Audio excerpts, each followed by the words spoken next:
Hello my dear everyone, myself Sanjay Rai Bhatt. Most welcome to my YouTube channel History by SRV. And now we are going to discuss the topic the non-cooperation movement 1920 to 22.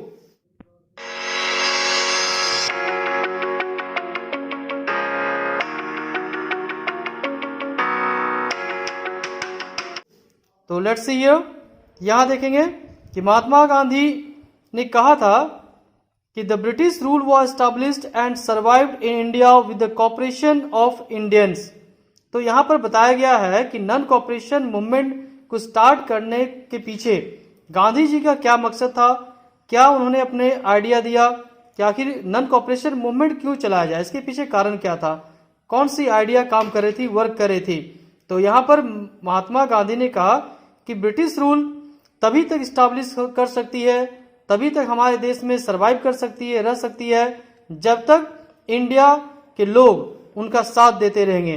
और जिस दिन Indian people ने, Indian लोगों ने British का साथ देना बंद कर दिया, तो उसी दिन से ब्रिटिश सरकार, ब्रिटिश का शासन यहाँ से समाप्त हो जाएगा, ब्रिटिश रूल एंड हो जाएगा। ये गांधी जी का विचार था और इसी आइडिया के साथ, इसी आइडियोलॉजी के साथ, इसी विचार के साथ नॉन कॉपरेशन मूवमेंट को चलाने की तैयारी महात्मा गांधी करने लगे।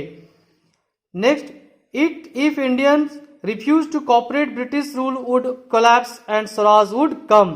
तो गांधी जी ने कहा यदि हम रिफ्यूज कर दें, ब्रिटिश को साथ देने से मना कर दें, ब्रिटिश को कॉपरेट करने से मना कर दें हर क्षेत्र में, तो क्या होगा, ब्रिटिश रूल वुड कोलैप्स। तो ब्रिटिश शासन यहां से धाराशायी हो जाएगी, कोलैप्स हो जाएगी और स्वराज हमारे देश में आएगा, स्वराज आएगा। तो यह विचार गांधी जी का था। Now see the next. तो यहाँ पर क्या कही गई है कि दिसंबर 1920 में नागपुर में जो कांग्रेस का सेशन हुआ था, इसी सेशन में महात्मा गांधी के नॉन कॉपरेशन का जो प्लान था, उस प्लान को पास किया गया और यह डिसीजन लिया गया कि अब से ब्रिटिश गवर्नमेंट को कॉपरेट नहीं करना है किसी भी वर्क में। And now next C the next. तो अब इस ब्रिटिश के इनजस्टिस यानी ब्रिटिश के अन्याय के खिलाफ नॉन कॉपरेशन मूवमेंट को पास किया गया, खासकर स्पेशली जो पंजाब में हुआ था और जो टर्की में किया गया था, ब्रिटिश के द्वारा परेशान किया गया था। पंजाब में जो घटनाएं घटी थी, अमृतसर में घटनाएं घटी थी, तो इन सब को लेकर के ब्रिटिश से लोग काफी खफा थे और उसके इनजस्टिस के खिलाफ, अन्याय के खिलाफ नॉन कॉपरेशन मूवमेंट को पास किया गया। नेक्स्ट सीधा नेक्स्ट। तो यहां पर नेक्स्ट में कही गई है कि ये जो पॉइंट्स दिए गए यहां पर, तो नॉन कॉपरेशन मूवमेंट किन चीजों के साथ स्टार्ट की गई, कौन कौन से प्रोग्राम को सपोर्ट किया गया, इसके बारे में यहां पर कही गई है। तो यहां पर क्या है, फर्स्ट वन, तो नॉन कॉपरेशन मूवमेंट को कैसे स्टार्ट करना है, स्टार्टिंग कैसे करनी है, उसके बारे में दी गई है। तो renouncing of titles and honours given by the British. तो सबसे पहले किन चीजों का बहिष्कार करना है, टाइटल्स का, यानी जो ब्रिटिश गवर्नमेंट ने बहुत सारे लीडर्स को, बहुत सारे इंडियन लीडर्स को जो उपाधियां दी थी, टाइटल्स दिए थे, उन टाइटल्स को उन्हें वापस करना है। तो यहां से बहिष्कार की नीति को शुरू करनी है, यहां से नॉन कॉपरेशन शुरू करना है। नेक्स्ट क्या था, बाइकआउट ऑफ लेजिस्लेचर। तो लेजिस्लेचर को बाइकआउट करना है, लेजिस्लेचर का बहिष्कार करना है। Boycott of schools and colleges by students and teachers. दूसरी ओर टीचर्स और स्टूडेंट्स को स्कूल का बहिष्कार करना है, कॉलेजेस का बहिष्कार करना है। नेक्स्ट है opening of Jamia Millia eight Aligarh. तो जामिया मिलिया कॉलेज, इसकी स्थापना की गई स्कूल की। एंड काशी विद्यापीठ एट बनारस, बनारस में काशी विद्यापीठ स्टार्ट की गई एजुकेशनल इंस्टीट्यूशन। तो यह भी नॉन कॉपरेशन का ही हिस्सा था। Boycott of government offices and courts. दूसरी ओर गवर्नमेंट जो ऑफिसेज थे, ब्रिटिश गवर्नमेंट ऑफिस है, कोर्ट है, इनका भी बहिष्कार करना है। बोनफाइड्स ऑफ फॉरेन गुड्स, यानी जो विदेशी वस्तुएं थी, फॉरेन गुड्स थे, उसकी होली जलानी है, यानी उसको आग लगाना है और आग लगाकर उसका विरोध करना है, बहिष्कार करना है। यह दिखाना है कि हमें ब्रिटिश प्रोडक्ट्स को यूज नहीं करना है, उसका हम बहिष्कार करेंगे। तो ये प्रोग्राम्स थे। और लास्ट वन दी गई है hartals and strikes all over the country, और पूरे देश में हड़ताल करना है। तो ये इन ये जो प्रोग्राम्स हैं, इन्हीं प्रोग्राम्स के साथ नॉन कॉपरेशन मूवमेंट की शुरुआत की गई। And now see the next. तो after 1919 the struggle against the British rule took the form of a mass movement. तो मास मूवमेंट मीन्स क्या हुआ? मास मूवमेंट्स का मीन्स हुआ जन आंदोलन। तो यहाँ पर कही गई है कि 1919 के बाद जो ब्रिटिश के खिलाफ में जो स्ट्रगल शुरू हुआ, संघर्ष शुरू हुआ, वह एक मास मूवमेंट का रूप ले लिया, जन आंदोलन का इसने एक रूप लिया, जिसमें कि कौन इन्वॉल्व हो गए? Which involve peasants, tribals, students, workers, traders, women. यानी जन आंदोलन का रूप लिया और समाज के लगभग सभी वर्गों ने भाग लेना शुरू किया, ब्रिटिश के खिलाफ जुलूस निकालने लगे, ब्रिटिश के खिलाफ पार्टिसिपेट करने लगे। जैसे किसानों ने पार्टिसिपेट किया, ट्राइबल भी पार्टिसिपेट किए, स्टूडेंट्स, वर्कर्स, मजदूर, व्यापारी, महिलाएं, ये सारे लोग एक साथ मिलकर ब्रिटिश के खिलाफ आवाज उठाने लगे और आंदोलन में शामिल हो गए। और इसी कारण इसे क्या कहा गया है? मास मूवमेंट, यानी जन आंदोलन। Now see the next. The unity between Hindus and Muslims strengthened. इसके साथ ही क्या हुआ? हिंदू और मुस्लिम के बीच जो एकता थी, यूनिटी थी, वह भी ताकतवर हो गई, वह भी बढ़ी, दोनों एक हुए। When the non-cooperation movement was launched, people wholeheartedly participated in it. तो जब नॉन कॉपरेशन की शुरुआत हुई, पूरे मन के साथ, पूरी श्रद्धा के साथ लोग इस नॉन कॉपरेशन मूवमेंट में पार्टिसिपेट किए, शामिल हुए। अब नेक्स्ट में कही गई है कि आखिर इन आंदोलन का जवाब रिटेलिएट कैसे हुआ, ब्रिटिश ने इसका जवाब किस प्रकार से दिया, क्या किया?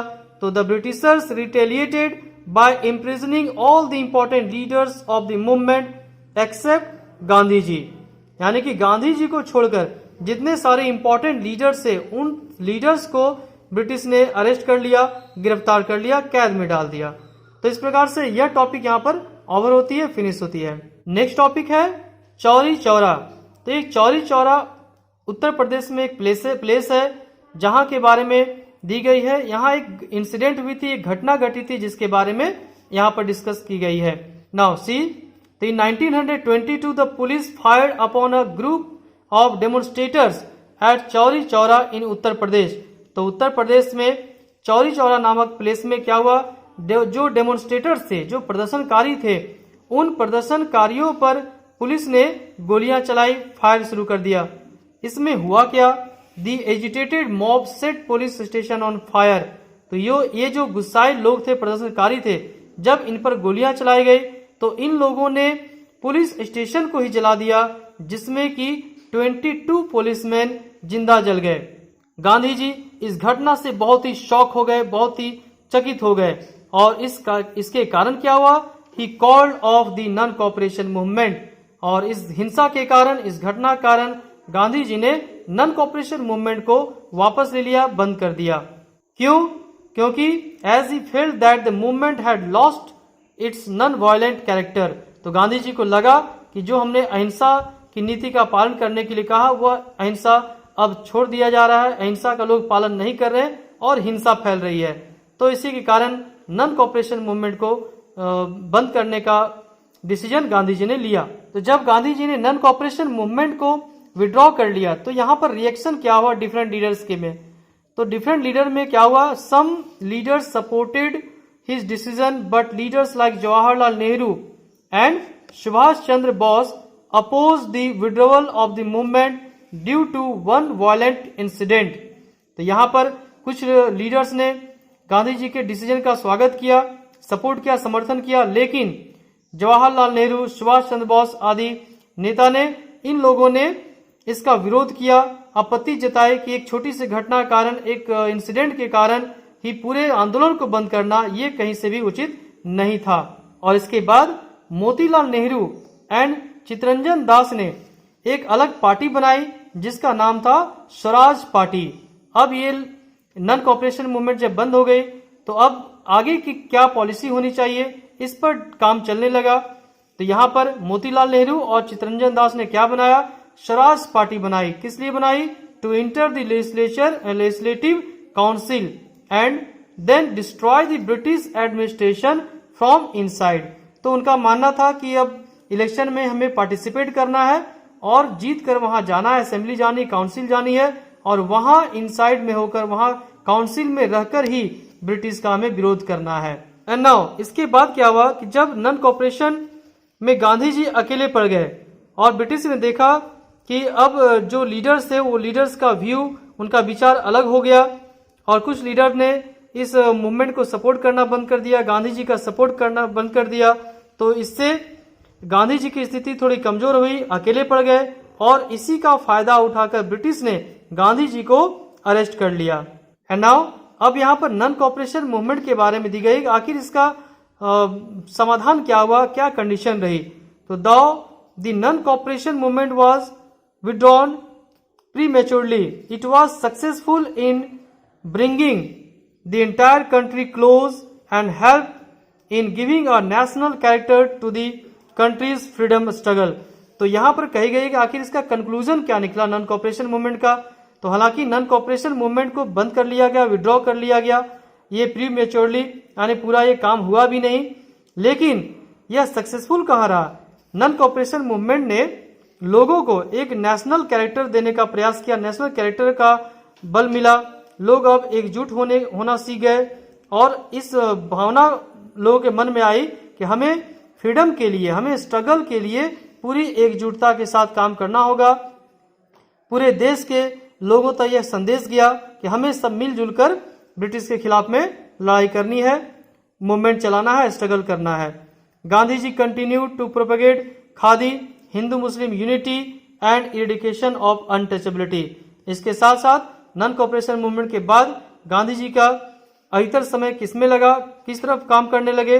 तो उन्होंने खादी का प्रचार करना शुरू किया, हिंदू मुस्लिम यूनिटी को बढ़ाने का काम करना शुरू किया और जो छुआछूत की भावना थी, अनटचेबिलिटी थी, उस अनटचेबिलिटी को इरिडिकेट करने का प्रयास करने में लग गए, उसे समाप्त करने का प्रयास में लग गए। ये नॉन कॉपरेशन मूवमेंट के बाद से शुरू हुआ। तो यहाँ पर ये टॉपिक एंड होती है। Thanks for watching video, have a nice day.